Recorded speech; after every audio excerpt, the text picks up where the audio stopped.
প্রিয় একাদশ শ্রেণীর শিক্ষার্থী বন্ধুরা, তোমরা যারা একাদশ শ্রেণীর ফাইনাল পরীক্ষা দেবে তাদের জন্য এই ভিডিওটিতে আমি আলোচনা করতে চলেছি একাদশ শ্রেণীর বাংলা এমসিকিউ উত্তর সহ লাস্ট মিনিট সাজেশান। গল্প, কবিতা, প্রবন্ধ থেকে 100% কমন এই লাস্ট মিনিট এমসিকিউ সাজেশান তোমাদের জন্য তৈরি করেছি, তাই অবশ্যই দেখে নাও। প্রথম প্রশ্ন দেখো, কর্তারভূত গল্প থেকে এমসিকিউ প্রথম প্রশ্ন দেখে নাও। একেই বলে অদৃষ্টের চালে চলা। কোনটি অদৃষ্টের চালে চলা? দেখো উত্তর, চোখ বুজে চলা না আদিম চলা? আদিম চলা চালে চলা। অ্যান্সার এ, চোখ বুজে চলা, আদিম চলা। এরপর দেখে নাও 2 নম্বর প্রশ্ন, বেহুশ যারা তারাই পবিত্র, হুঁশিয়ার যারা তারাই অশুচি, একথা বলে বি, শিরোমণি চূড়ামণির দল। 3 নম্বর প্রশ্ন, বুলবুলির ঝাঁককে কৃষ্ণ নাম শোনাবো আর বর্গীর দলকেও, কে একথা বলেছে? অ্যান্সার মাসি পিসি। 4, চুপ এখনও ঘানি অচল হয়নি, বক্তাকে? অ্যান্সার ভূতের নায়ক। Option D is the right answer.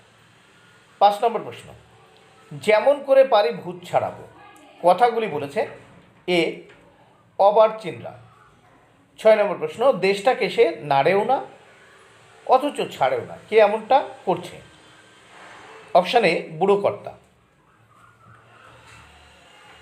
7, আদিম চালে বা অদৃষ্টের চালে প্রথম চলত, বি, কীটাণুরা। 8, অন্য সব দেশে ভূতের বাড়াবাড়ি হলেই মানুষ অস্থির হয়ে খোঁজ করে, বি, ওঝার। 9, খোকা ঘুমালো পাড়া জুড়ালো, গানটি গাওয়া হয় সি, ভূতের রাজ্য জুড়ে। 10, আগে ভাগে ভূতে পেয়ে বসেছে, এ, ওঝাকে। 11, কেবল অতি সামান্য কারণে একটা মুশকিল বাঁধল, কারণটি হলো সি, পৃথিবীর অন্য দেশগুলিকে ভূতে পায়নি। 12, ভূতের জন্য কারো মাথা ব্যথা নেই, এর কারণ বি, ভূতের মাথা নেই। 13, এই চোখ বুজে চলাটাই হচ্ছে জগতের সবচেয়ে আদিম চলা, একথা বলেছে ডি, দেশের তত্ত্বজ্ঞানীরা। এবার দেখো, তেলেনাপোতা আবিষ্কার গল্প থেকে যে এমসিকিউগুলো পড়তে হবে। 1, প্রায় ঘরজোড়া একটি ভাঙা তক্তাপোষে ছিন্ন ছেঁড়া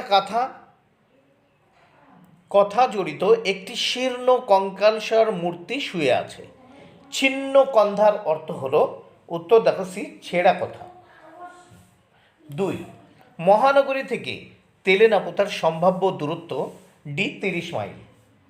3, তেলেনাপোতায় ফিরে যাওয়ার প্রস্তুতের দিনে থার্মোমিটারের পারা দেহের তাপমাত্রা জানাবে, ডি, 105 ডিগ্রি। 4, তেলেনাপোতা আবিষ্কার করতে জিনিসে মানুষের ঠাসাঠাসি বাসে ওঠার কতক্ষণ পরে আচমকা নেমে পড়তে হবে, ডি, 2 ঘন্টা। 5, গরুর গাড়ির ক্ষুদ্র সংস্করণটি কোন দেশ থেকে বেরিয়ে এসেছে বলে মনে হবে, বি, বামনের দেশ।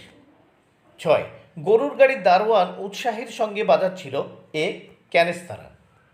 7, তেলেনাপোতা আবিষ্কারের জন্য তোমার 2 বন্ধুর হওয়া দরকার, এ, পানরসিক কুম্ভকর্ণের মতো নিদ্রাবিলাসী। 8, যামিনীর মা যার সঙ্গে যামিনীর বিয়ে ঠিক করেছিল, এ, নিরঞ্জনের সঙ্গে। 10, কলকাতা ফিরে তেলেনাপোতার স্মৃতিকে মনে হবে, এ, অবাস্তব কুয়াশার কল্পনা মাত্র। 11, কে যেন কান্না নিংড়ে নিংড়ে বার করছে, গল্পে ব্যবহৃত শূন্যস্থানের শব্দটি হলো বি, অমানসিক। 12, তেলেনাপোতা আবিষ্কার কোন গল্পগ্রন্থের অন্তর্গত, ডি, কুড়িয়ে ছড়িয়ে। 13, প্রেমেন্দ্র মিত্র কোন গোষ্ঠীর লেখক, বি, কল্লোল। 14, যামিনীর মা কি পণ করেছেন, ডি, তিনি কিছুতেই মরবেন না। 15, কার ডাকে আনমনা হয়ে যাবার কথা বলা হয়েছে, এ, উদাস ঘুঘুর। এবার দেখে নাও ডাকাতের মা গল্প থেকে যে এমসিকিউগুলো তোমাদের পড়তে হবে। 1, দোকানদার নগদ কত দামে সৌখীর মায়ের কাছ থেকে পেশকারের ঘটিটি কিনেছে?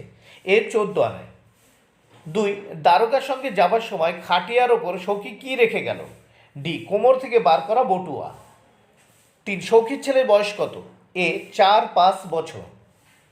4, ডাকাতের মায়ের ছেলের নাম কি? এ সৌখী। 5, জেলে থাকাকালীন সৌখীর ডিউটি কি ছিল? ডিউটি ছিল বি, রান্নাঘরে। 6, পুলিশ দেখে ভয় পাওয়ার লোক সে নয়।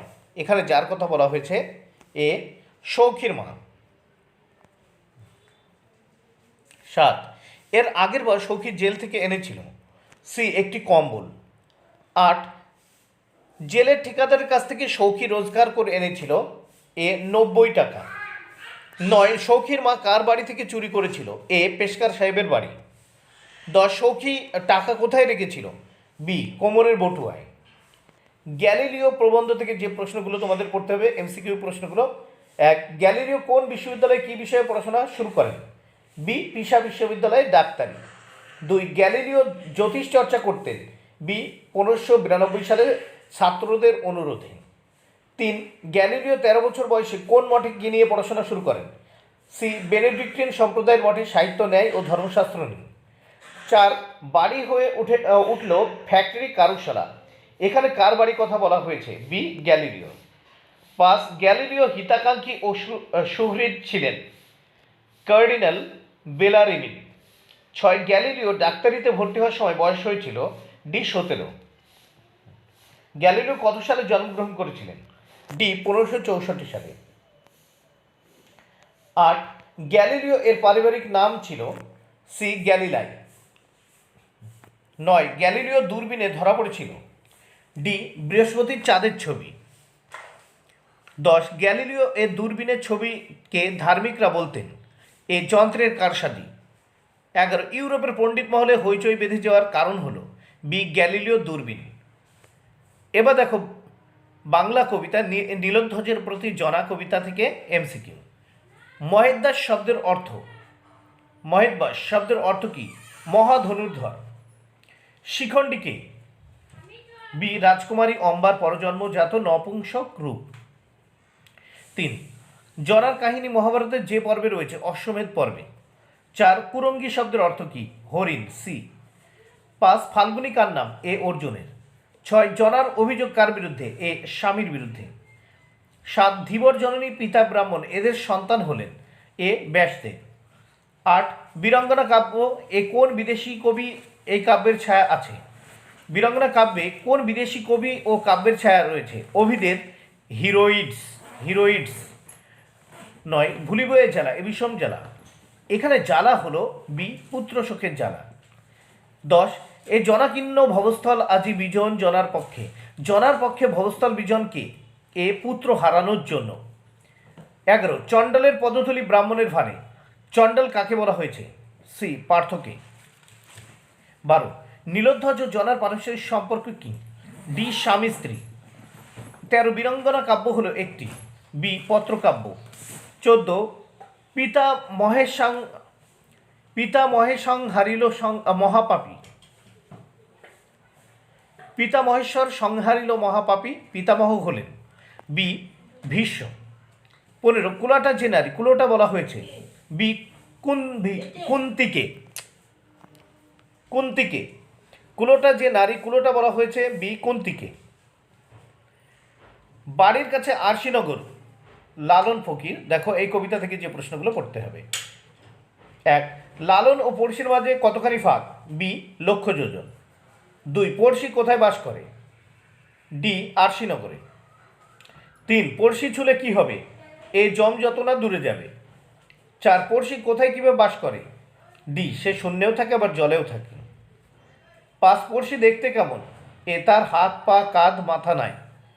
6, গ্রাম বেরিয়ে অগাধ পানি। এখানে বেরিয়ে শব্দের অর্থ হলো সি, বেষ্টন করে। 7, আমি একদিনও না দেখিলাম তারে। কাকে? ডি, আরশিনগরের পড়শিকে। 8, ও তার হস্ত পদ স্কন্দ মাথা নাই রে বলতে বোঝায়। এ ঈশ্বর নিরাকার। 9, সে আর লালন একখানে রয়। সে কে? মনের মানুষ। 10, আমার বাড়ির কাছে আরশিনগর। আরশিনগর শব্দের ভাব অর্থ হলো দেবভূমি। নুন কবিতা থেকে যে প্রশ্নগুলো পড়তে হবে দেখে নাও। রাত্রিরে দুভাই মিলে কি করে? সি, গঞ্জিকাতে টান দেয়। 2, খেতে বসে রাগ চড়ে যায়, কারণ ঠান্ডা ভাতে নুন নেই। 3, বাড়িতে ফেরার পথে কিনে আনি। কি কিনে আনি? সি, গোলাপ চারা। 4, আমাদের দিন চলে যায় সাধারণ ভাত কাপড়ে। এর কারণ? এ, তারা অল্পে খুশি। 5, নিম্নোক্ত কোনটি জয় গোস্বামীর বিখ্যাত কাব্য? ডি, যেতে পারি কিন্তু কেন যাব। 6, আমাদের দিন চলে যায়। ডি, সাধারণ ভাত কাপড়ে। 7, রাগ চড়ে যায় মাথায় আমার, আমি তার। অপশান এ, মাথায় চড়ি। বন্ধুরা, ভিডিওটি ভালো লাগলে অবশ্যই লাইক, কমেন্ট ও শেয়ার করো। Thank you very much. Keep watching my channel and my video. Bangla শিল্প, সংস্কৃতি এবং ভাষা থেকে কমন যোগ্য প্রশ্ন এবং তার উত্তর নিয়েই এই ভিডিওটি। তাহলে দেরি না করে ঝটপট তোমরা দেখে নাও। প্রথমে দেখে নাও বাংলা শিল্প, সাহিত্য, সংস্কৃতির ইতিহাস থেকে প্রশ্ন উত্তর। 1 নম্বর প্রশ্ন, চর্যাপদ গ্রন্থটির আসল নাম? এ, চর্যাচর্য বিনিশ্চয়। 2 নম্বর প্রশ্ন, চর্যাচর্য বিনিশ্চয় গ্রন্থটিতে অন্য যে দুটি রচনা ছিল? এ, দেখো, অপভ্রংশ। 3, গুণরাজ খান যে কবির উপাধি? সি, মালাধর বসুর। 4 নম্বর প্রশ্ন, শ্রীকৃষ্ণ কীর্তন আখ্যান কাব্যটি আবিষ্কার করেন? ডি, বসন্ত রঞ্জন রায় বিদ্যুৎ বল্লভ। 4 নম্বর প্রশ্ন, শ্রীকৃষ্ণ কীর্তন কাব্যটি যার গোয়ালঘর থেকে আবিষ্কৃত হয়? এ, দেবেন্দ্রনাথ মুখোপাধ্যায়। 6 নম্বর প্রশ্ন, বাংলা ভাষায় প্রথম রামায়ণ অনুবাদ করেন? ডি, কৃত্তিবাস ওঝা। 7 নম্বর প্রশ্ন, রায় গুণাকার কে? বি, ভারতচন্দ্র রায়। 8 নম্বর প্রশ্ন, মৈথিল কোকিল বলা হয়? সি, বিদ্যাপতিকে। 9 নম্বর প্রশ্ন, যেটি কৃষ্ণদাস কবিরাজের রচনা? এ, শ্রী চৈতন্য চরিতামৃত। এবার দেখে নাও ভাষার থেকে প্রশ্ন উত্তর, এমসিকিউ উইথ অ্যান্সার। 1 নম্বর প্রশ্ন, ইন্দো ইউরোপীয় ভাষাবংশের ভাষাগোষ্ঠীর সংখ্যা? বি, 9টি। 2, অবর্গীভূত বা আনক্লাসিফাইড ভাষার উদাহরণ? এ, জাপানি। 3, অলচিকি লিপির উদ্ভাবক? বি, রঘুনাথ মুর্মু। 4, নাগা, বর্মী, কুকি, চীন, বোরো ভাষাগুলি যে শাখার অন্তর্গত? সি, ভোটচীনা। 5, আদিমধ্য বাংলার কালপর্ব কত খ্রিস্টাব্দ পর্যন্ত? 1350 থেকে 1500 খ্রিস্টাব্দ পর্যন্ত। 6, অস্ট্রিক শব্দগুলি বাংলা শব্দভাণ্ডারে যে নামে পরিচিত? সি, দেশি শব্দ। 7, আর্যরা বাংলায় আসেন? বি, খ্রিস্টীয় প্রথম শতকে। 8, যে চিত্রলিপিতে ঘটনা মনে রাখা হতো? ডি, গ্রন্থি লিপি। 9, ইন্দো ইউরোপীয়দের 10টি শাখার মধ্যে গুরুত্বপূর্ণ শাখাটি হল বি, ইন্দো ইরানীয়। এবার দেখে নাও অতি সংক্ষিপ্ত প্রশ্ন, প্রাচীন ভারতীয় আর্য ভাষার আনুমানিক সময়সীমা কত? এ, আনুমানিক খ্রিস্টপূর্ব 1500 অব্দ থেকে খ্রিস্টপূর্ব 600 অব্দ প্রাচীন ভারতীয় আর্য ভাষার সময়সীমা। 2 নম্বর প্রশ্ন, প্রাচীন বাংলা লিপির নিদর্শন কোনটি? অ্যান্সার, চর্যাগীতি বা চর্যাগানের লিপি প্রাচীন বাংলা লিপির নিদর্শন। 3, কুটিল লিপি কাকে বলে?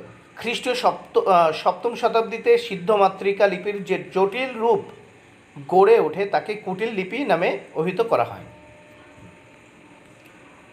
4 নম্বর প্রশ্ন, বাংলা ভাষার অব্যবহিত পূর্ববর্তী স্তরটির নাম উল্লেখ করো। অ্যান্সার, বাংলা ভাষার অব্যবহিত পূর্ববর্তী স্তরটির নাম মাগধী, অপভ্রংশ বা অবহট্ট।